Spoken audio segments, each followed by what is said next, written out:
Natunghayan po natin ang naging maikling interview dito sa sumunod na nominee sa pagkapunong mahestado. Siya ay si Attorney Soledad Cagampang de Castro, isa pong law professor for 11 years sa UP Law School at nagturo rin siya sa iba't ibang mga paaralan. Medyo hindi siya kilala dahil hindi po siya humawak ng isang posisyon sa gobyerno o hindi po siya naging juez, pero matagal siya naging practicing attorney at matagal din po siya naging naging professor of law. Yung mga anak niya daw po ay puro abogado. She spent some time in the private sector as a lawyer at umakyat din po siya in the corporate ranks taking on various legal positions as she was going up. So, kasi hindi na gaanong nagtanong ang ibang panelists sa kanya, marahil ang katanungan talaga is her fitness or yung kakayahan niyang pamunuan yung buong Supreme Court with the intricacies of managing a department or a branch of our government. Isa rin sa itinanong sa kanya, and I guess mahalaga ito dahil wala pang nagiging babaeng Chief Justice, ay yung naging tanong ni Attorney Mejia na sinabi niya kung kailangan daw ba ng magkaroon ng isang gender perspective when it comes to deciding cases.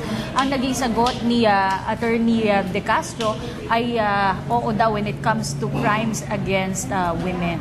At tinanong siya ni former Justice Hermosissima ukol sa ilang issues, writ of kalikasan, writ of amparo, pati na rin po on death penalty. Kaya doon nakita ng marahil ng ilang panelists ang kanyang posisyon on some of these issues that are legal and moral issues at the same time. Alright, nag-umpisa na po ang interview sa ikatlong nominee, Secretary Laila De Lima. Panoorin po natin. If you want there, okay also. I'll probably have but the camera at the back will not be able, will be focusing your back. I'll probably have the option also to sit down later if I feel the need to. Okay, just tell us. But maybe initially I can. Okay, just tell us then, no? Okay. Thank you, sir. Now, upon request of the Congressman Tupas, and without objection of the members of the panel, Congressman Tupas will be the first to ask the questions. Okay. Thank you, Justice Peralta, Mr. Presiding Officer, and members of the JBC. But before I ask just few questions to the Secretary of Justice, may I just make a very short manifestation, if I may be allowed? You may proceed. Yeah, thank you. Pero yung time ko, wag magrana. Kasi there was a decision by the Supreme Court na that isa la 7-member itong council. And today, I communicated, Mr. Chairman, with my counterpart in the Senate, si Senator Francis Chis Escudero. And as of now, wala pa kasing decision ang Senate and the House kung sino ang uupo talaga sa JBC. We still have to discuss with the Speaker of the House and the Senate President and Senator Escudero and myself kung sino talagang uupo. Pero as of last night, nag-usap lang kami ni Senator Escudero, and he was very gracious na sinabi niya, at least sa interview, ako raw muna ang uupo. So, this is just temporary. Although ang decision, we received the decision of the Supreme Court na iisa lang ang member ng Congress, but by 2 o'clock today, we are filing a motion for consideration. So, as of now, siguro we will just officially communicate with the chairman of the JVC or presiding officer kung ano ang decision ng Senado at Kamara. Pero for the meantime, andito muna ako. At yung ibang question ni Senator Escudero, ako na rin ang magtatanong. So that's all. May I proceed now, Mr. Chairman? Yeah. Go ahead. Good morning po, Secretary. Good morning, Congressman Tupas. Good morning, Your Honors, sirs and madams. Ano po yung pakiramdam na kayo po'y nakatayo dyan instead of kasama namin kayo dito sa JVC? Mahirap po ang pakiramdam ko ngayon. I'm of course a bit tense, a bit nervous. It's not easy to face your peers in a body such as the Judicial and Bar Council. Kasi, yeah, okay, go ahead. And I even just admitted to the media that I'm not sure whether I'm emotionally or psychologically prepared at this point to be facing this very crucial body because of a personal tragedy besetting our family. My father is very ill, so it pains me that I had to leave him in his bedside just to confront yet again another challenge in my life. Yeah, we wish him well, Madam Secretary. We wish him well. Your father. Natanong ko lang yon because for the information of the public, kasi kasama ka namin sa JBC. I just want to go straight na lang sa substantive question. Under the rules, JBC, parang Rule 4, Section 5, Paragraph 1, that one of the disqualifications, yung madi-disqualify yung aplikante dito, is a pending regular administrative case. At matagal na rin natin na pag-usapan ito sa media, di ba? Alam na rin ng publiko na merong administrative case na dalawa na ito'y dun sa TRO, sa GMA case, na referred by the Supreme Court ngayon doon sa IBP. So, magbubotohan ako yung target ng JBC, magbubotohan sa Lunes, which is July 30. At ang usual na ginagawa, pag may pending administrative case, hindi sinasali yung mga aplikante, kahit naka-interview, kahit may psychological examinations na pasado, pag meron pa rin pending case. So without touching on the merits of the case, Madam Secretary, ano pong masasabi niyo doon? Kasi para sa akin, importante yung sa application niyo itong pending administrative case. Yes, thank you for the opportunity to articulate my thoughts on that. And indeed, it's a very important issue because I think there have been oppositions filed to my nomination and invoking that as a ground, as a reason, the alleged pendency of regular administrative cases. Now, I actually, the records will bear me out, Your Honors, sirs, madams, that I filed last week a letter, or I submitted a letter to the JBC, to the Honorable Council, and setting forth my arguments why those cases now pending with the IBP should not be considered as a ground for Pero disqualification. very briefly lang, para malaman natin, just cite yung pinaka-important lang na basis. Yes, we take the position, Your Honors, that at this point, those cases now pending with the IBP have not yet ripened into regular administrative cases as Bakit? may fall within the contemplation Bakit po? of the Yung JBC ano lang? rule. Okay. Under 139B po ng Rules of Court, meron ho dyan yung tinatawag na preliminary determination of merit. That's why I filed an urgent motion with the IBP asking for a preliminary determination of merit and the summary dismissal of the cases. Now, preliminary determination of merit on the basis of the pleadings so far filed, meaning the complaint and my comments, because this case originated from the Supreme Court and I was asked to comment, I promptly filed those comments early this year, but only that it was only this year, it was only very recently, on July 3, that these cases were referred to the IBP for investigation and recommendation. Now, kung ganun po, merong requirement na preliminary determination of merit. Now, pending that preliminary determination of merit, hindi po siya masasabi nating regular administrative case. It has not ripened, or these cases have not yet ripened into regular administrative case because they have yet to pass the hurdle of that preliminary determination. Hindi po ito naiiba sa mga procedure din, let's say sa ombudsman and even sa preliminary investigation. It could not have been the intendment of the JBC rules or even the rules of court that the mere filing or the mere pendency of a complaint, just a complaint, is already a disqualification. Liwanagin lang po natin. Yung disqualification pag regular administrative case, disqualified, no discretion na yung JBC. Pag hindi pa na-ripen yun into a regular administrative case, may discretion ang JBC whether to disqualify or not. Pero kanina po, gusto ko lang talaga maliwanag ito, nakausap ko ang ating chairman. member of the Justice of the Supreme Court, parang ginagawa nila ata, tinitingnan nila kung may prima facie. Kung may prima facie case, pinirefer nila sa IBP. Hindi ba ito may prima facie na po dahil na-refer na sa IBP?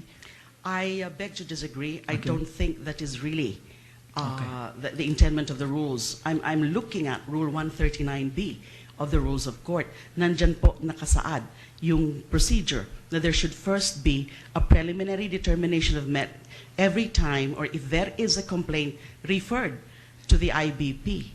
Preliminary determination of merit.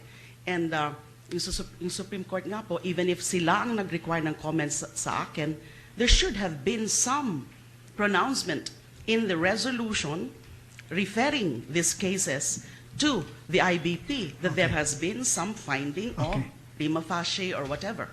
Okay, so hindi na rin ako mag-dwell dito kasi ito yung importanteng pag-uusapan rin ng JBC when we come now to voting na yung nominee. Yung pangalawang tanong ko lang po, di ba nung impeachment, yung isa sa mga articles of impeachment, yung partiality, closeness to a president. Diba? Isa yun, isa talaga yun. Although hindi namin napagtuunan ng pansin, hindi na umabot Article 1 yun hindi na umabot doon. Pero isa yun sa center ng impeachment complaint. May mga naririnig-rinig tayo, like for example, Secretary of Justice, di ba? Malapit kay Pangulo, yung Secretary of Justice. May mga nagsasabing sektor na kina-question yung, di ba, dapat apat yun, proven competence, integrity, probity, and independence. Yung independence, yung kina-question nila pag sinabi na, Secretary Laila de Lima, ako, ang independence niyan, baka pag in-appoint ni Pangulo yan, susundin na lang lahat sa administrasyon na yan, di ba? So very briefly lang, anong masasabi niyo dito? Unang-una po, hindi po nakasaad yan sa saligang batas, sa mga rules, JBC rules, na the mere fact that you are part of the administration of the sitting president of the appointing authority, that the mere fact that you're an alter ego, that is already a ground for disqualification. Now, time and again, there have really been appointments of cabinet members by the incumbent or the sitting appointing authority. And secondly, yung haka-haka pong yan, yung apprehension na this particular cabinet official who is an alter ego of the president would tend to be beholden to that of appointing authority, it remains to be just really a speculation, an apprehension, a possibility that can go either way. It can either that you be beholden really in your actions, in your behavior, in your decisions, or not at all. And again, history would prove that there are those who prove themselves to be less than capable of a high sense of independence. And I don't want to be judged at this point that I would be beholden to the appointing authority. You have to look at my records, Your Honors. I've been with an independent constitution, an independent constitutional body, which is the CHR. And before that, I was a private practitioner. After the CHR, then the Secretary of Justice. And each of this position entails a particular mindset or perspective, a frame of mind. I can always adjust also to these perspectives. I'm an alter ego, and therefore it presupposes or it presumes that I agree with the policy pronouncements of the President as an alter ego. At this point, that I'm an alter ego of the President. So, sigurado let's say kami, or ang mamamayan, tsaka JVC na once na let's say, yung Secretary of Justice, let's say, Chief Justice, magiging Chief Justice ka na, assuming Chief Justice Laila de Lima, hindi ka beholden kahit kanino. Your Honor, Sigurado ba yon? Yes, I would not have accepted the nomination if I'm not sure. Okay, ngayon, the strength of my sa lahat ata ko ng mga aplikante, kayo ata yung pinakamaraming may opposition. Which is parang natural naman kasi kayo ata yung pinaka-controversial sa lahat naman ng aplikante. So maraming mga opposition. Parang isa doon, binabasa ko lang kanina, sabi, napakatagal raw ng petition for review. Nandito yung mga mga prosecutors natin. Matagal ba talaga?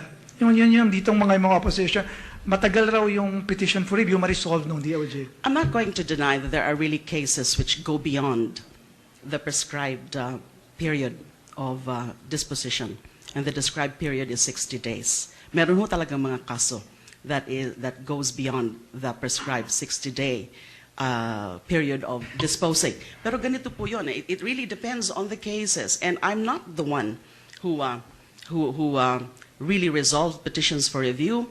What I do is make sure or remind my subordinates that the undersecretaries are the ones who in the first place would resolve petitions for review. And we are trying to improve the disposition rate in our institution.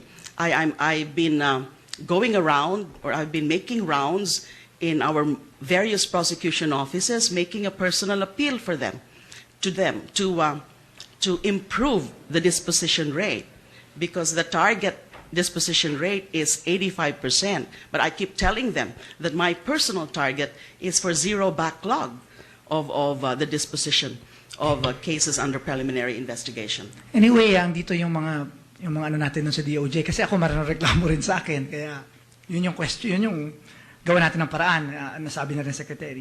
Secretary, natatanong na kanina sa mga nauna dito ng aplikante, yung degree of, yung na-accept mo yung degree of criticism, di ba, sa Korte Suprema. Inuulit ko, di ba, parang sa 3 branches of government, kayo, binabanatan kayo sa executive, sobra-sobra kami sa Kongreso, sobra-sobra rin. Pero ang tolerance natin, mahaba, di ba? Pasensya. Ang reklamo ng iba sa Korte Suprema at saka sa mga courts, meron kagad, may penalty kagad pag meron kang criticism, pag i-criticize mo. Pag naging Chief Justice po kayo, ano pong may reforma ba tayong mangyayari dito? I would try to espouse also a higher degree of tolerance on the part of the judiciary in terms of, let's say, the contempt powers in relation to sub judice rule. Ang problema ho natin ngayon yung sub judice rule kasi medyo nami-misapply na ng certain judges that is considered already as a gag on public discourse or public comment, extending even beyond the parties, but even to media and non-parties. Now, I always find it a bit questionable. Meron naman ho tayong mga standards set forth or laid down by jurisprudence on what would constitute really contumacious. Malaki ang leeway dyan because we have to be concerned, or we have to really be conscious of the time-honored constitutional guarantee of free speech. Now, itong mga cases na to, mga public trials, including criminal cases, including the Maguindanao Massacre case, ay ito hindi ho mga ordinaryong cases. And it's these types of cases are public property.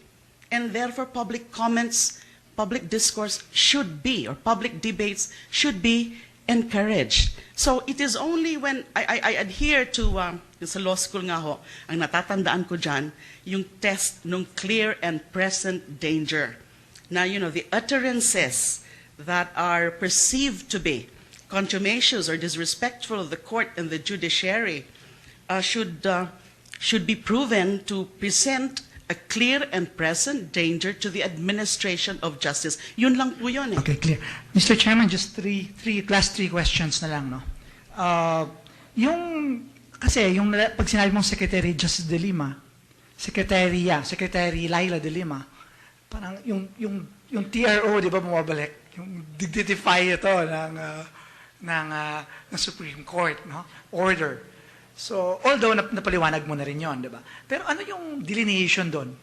Let's say, as a lawyer, di ba, as public servants, ano yung delineation doon sa sunod tayo na sunod, sige, bawo tayo, at yung tatayo tayo na, oops, teka lang So, meron ka bang concept? Can I just take water? Yes, please. I'll drink water.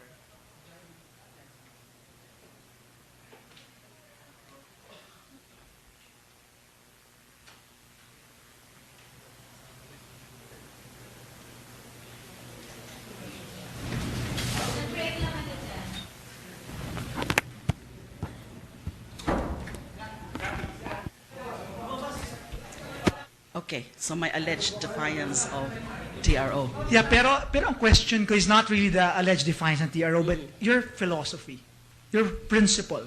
Pag naging Chief Justice na po kayo sa kasakali, di ba? Parang gusto ko lang malaman din kasi merong, yun, naisip ng tao na, nagde-defy ito sometimes, di ba? Pero ano yung delineation doon? Kasi naging independent na rin kayo sa Constitutional Commission, naging Secretary of Justice kayo. Hindi Yes. pa kayo elected official, pero may delineation ba doon na bow tayo, takpan natin mata natin, sunod tayo, or meron tayong may point na laban tayo? So what's your philosophy there? It's always on a case-to-case basis. And ang ano ko po dyan is that orders, in order to be worthy of respect, should really be those that are issued with due respect also to the rights of the parties concerned. You know, illegal orders or illegal decisions are not worthy of obedience. Even Illegal by the Supreme Court? well, Let's say an unconstitutional order. Let's say patently unconstitutional. We've been here before, di ba? Kami sa Yes. Kamara, nangyari na rin sa amin yan. Di ba? Na, let's say, feeling namin at tingin namin, patently unconstitutional order ito. Kailangan pa rin ba sundin yun? we used to labor with the impression that the Supreme Court can never do wrong. You know, what they decide on is actually, so to speak, the word of God. So it's almost sacrilegious for us lawyers to be defying orders and decisions issued by the Supreme Court. But in this day and time, in this age, we have it has been proven time and again that it's not as infallible as we think it is. These are human beings. There are cases that have been decided which fall short really of the standards required of them, or there are really cases which reflect the individual biases, prejudices, and even the tendencies or discriminatory tendencies of members of the court. In other words, they're also prone to mistakes. And when mistakes are done, there are remedies. But there are situations when remedies are not there. So that's clear. That's clear to Thank me. you. JBC versus Commission on Appointments. Baka magkaroon tayo ng constitutional amendment, di ba? Although I am not one of those subscribing to an immediate constitutional amendment, pero may mga moves ngayon sa leadership ng both houses. No? Assuming na magka-constitutional amendment tayo, yung itong pagpili ba sa pag-nominate sa members of the judiciary, including ombudsman, ay kailangan ba nating pagpatuloy itong JBC? Itong composition na JBC ang nag-nominate? Or babalik tayo doon sa, yung iba, gusto na bumalik doon sa Commission on Appointments. Nasabi nila, mas transparent yun, mas talagang mabusisi yun. So I just want to know your personal opinion. I'll go with the current system. I'm one with JBC. Yes, the JBC. I'm one with the minds of the drafters of the 1987 Constitution. That you know the reasons. We all know the reasons why that power to select the nominees for members of the judiciary, including the Supreme Court, were transferred from the CA to the JBC. Masaya na ho kayo 1987, dyan? Masaya na ako doon. The reasons for this transfer from the CA to the JBC had time and again in the 25 years of history of our Constitution, in the 25 years of that kind of a system, had been proven that it's less prone to partisan considerations, to partisan influence. It may not yet be perfect, factually or realistically. That has not been achieved. The zero influence from political or partisan considerations, but at least compared with the old system, I think So this yung isang tempo- politiko pwede na dito. Sa ngayon, isa lang eh. Last main question, to be fair to Mr. Chairman, to the other members.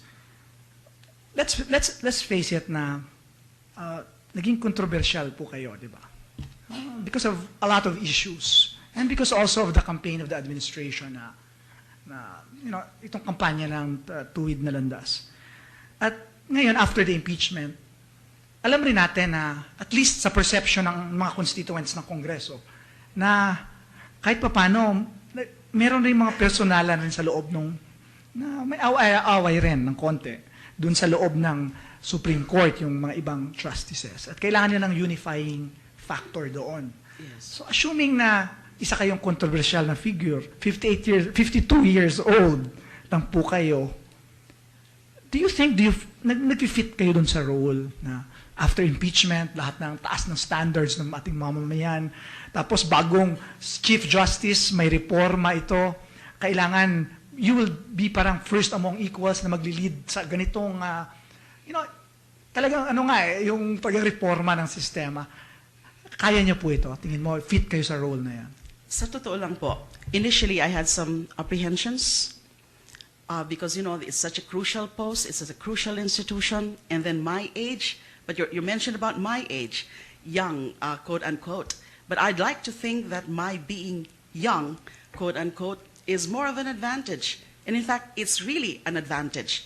I don't think that my youth would pose any disadvantage. First, I would have the opportunity really to institute needed reforms. Reforms would always take time. I would have the energy and the dynamism to respond and to attend to the needed reforms. And I would have, my being young would afford me enough opportunity to reestablish values of consistency, predictability, stability, which are hallmarks of a strong justice system. Ilan lang po yun sa nakikita kong advantage ng aking pagiging young. Pagiging bata. Pagiging bata, quote unquote.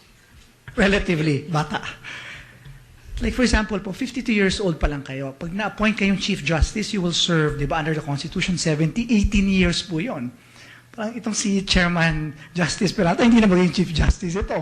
Kasi mas bata kayo sa kanya, di ba? So marami kayong masasapawan doon. Kanina, si... Pwede mo mag-comment ako doon? Sige, please. Yan nga po ang parang nagiging intriga or yun ang mga parang riniraise sa akin na, if you get it, you will be serving 17 or 18 years and you have practically disenfranchised, except for one, I think, I would practically disenfranchise everyone from within.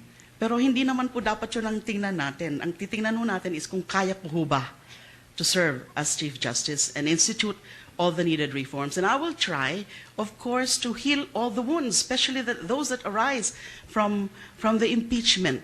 And I will try to really just have the strength of character to make sure that not only that I decide correctly or come up with the right decisions, but also to be able to fight for the right decision and to advocate for the adoption of the correct decisions by the rest of the court. Kanina si Dean Bautista yan, di ba? Yung una-una. Sabi niya, mas maganda may term limit eh. Kasi bata rin siya. 48 years old siya. Sabi niya ako, willing akong mag-sign ng waiver, 7 years lang ako. Para at least hindi ko yan, si Justice Peralta, pwede pa maging Chief Justice, di ba? At yung iba pa. Willing rin po ba kayo? Kasi 18 years, para tagal-tagal ata. Well, with due respect to Chair Andy ho, hindi naman ho ito political position eh, na pwede yung mga sharing. It's a mandate, and since the Constitution prescribes the mandatory age,